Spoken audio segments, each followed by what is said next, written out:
When people talk about fine garment construction, a phrase you'll often hear used is turn of cloth. It's one of those sewing terms that sound a bit old-fashioned, but are important to know about. Turn of cloth refers to the amount of fabric that's consumed in folding or bending a textile. Even though we think of fabric as a flat plane, it's got thickness, and that takes up space when you fold it. The turn of cloth for thick fabric is greater than for thin. Compare this wool fabric to a fine silk organza. When you fold 2 layers of the wool, the edges are noticeably offset. The outer layer has to travel a longer distance than the inner layer, and it winds up a bit short at the edges. When you do the same with the organza, the difference is slight.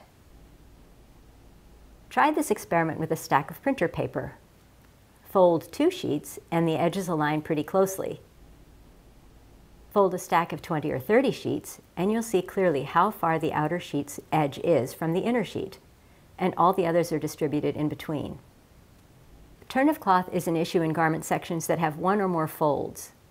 Collars and lapels are the most common examples.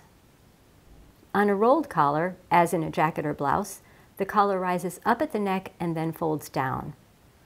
The edges won't match if you don't account for the turn of cloth. Lapels roll outward.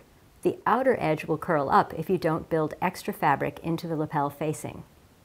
Turn of cloth is rarely built into a commercial garment pattern, so you need to manage it in one of 2 ways.